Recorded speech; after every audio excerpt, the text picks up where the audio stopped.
صلی اللہ علیہ وآلہ وسلم پر جبریل امی علیہ السلام غار حرا میں جب پہلی وحی لے کے حاضر ہوئے، اس کے بعد سے 3 سال تک آپ کی دعوت کا انداز مخفی تھا۔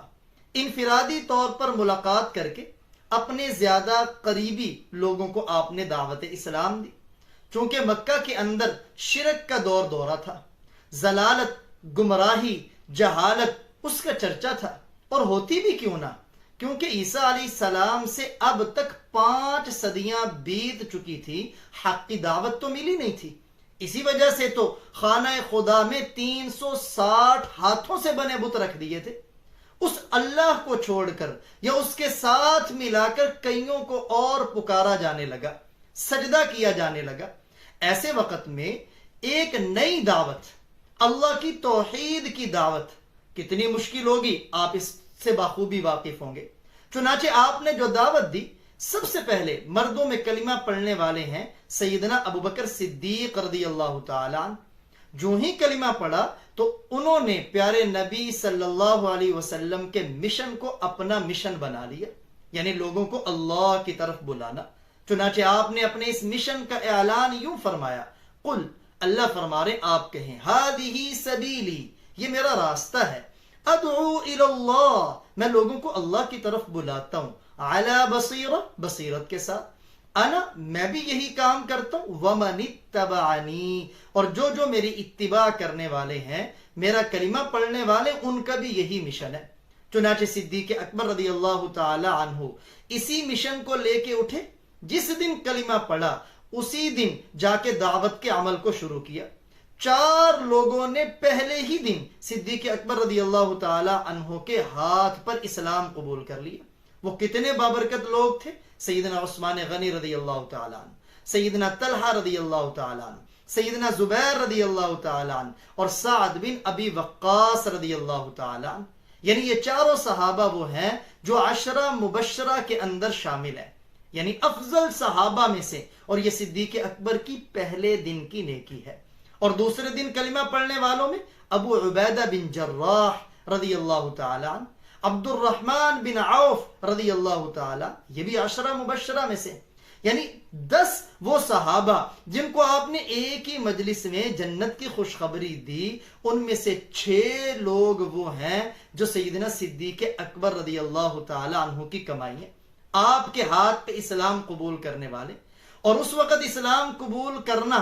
کوئی بال بچوں کا کھیل نہیں تھا۔ جو بھی اسلام قبول کرتا اپنے آباء و اجداد کے طریقے کو چھوڑتا، اس کا مطلب یہ ہوتا تھا کہ اس نے ساری قوم کی مخالفت اپنے ذمے لے لی، گھر والے بھی مخالف، اپنے بھی مخالف، پرائے بھی مخالف، مکے میں رہنے والا ہر فرد مخالف ہو جاتا تھا، اور صرف مخالف نہیں، بائیکاٹ کر دیتے تھے، ظلم و ستم کے پہاڑ ڈھاتے تھے۔ جیسے دیکھیں نا، آج اگر کوئی کرسچن اسلام قبول کرتا ہے اور اس کی برادری کے لوگ تعصب والے ہیں تو سارے گھر والے بائیکاٹ کر دیتے،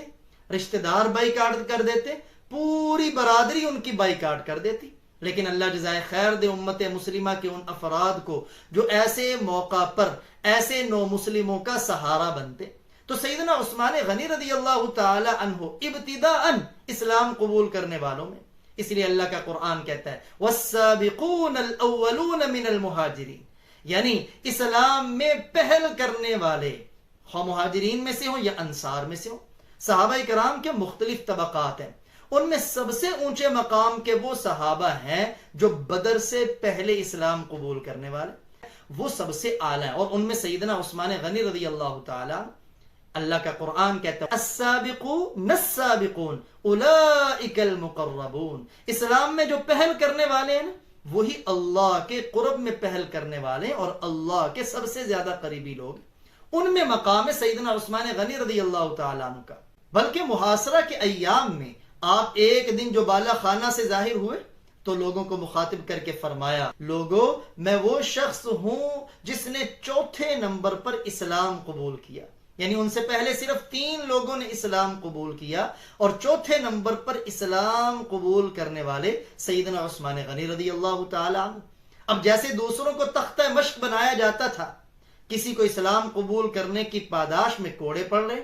کسی کو آگ کے انگاروں پہ لٹایا جاتا تھا، کسی کو گرم زمین پہ لٹا کر اوپر بھاری پتھر رکھ دیا جاتا۔ تو سیدنا عثمان غنی رضی اللہ تعالیٰ عنہ پر بھی یہ حالات ہے، حالانکہ آپ مالدار گھرانے سے تعلق رکھنے والے تھے، ناز و نخرے میں پلنے والے انسان تھے، لیکن جو ہی آپ نے اسلام قبول کیا، آپ کا چچا حکم بن ابی العاص،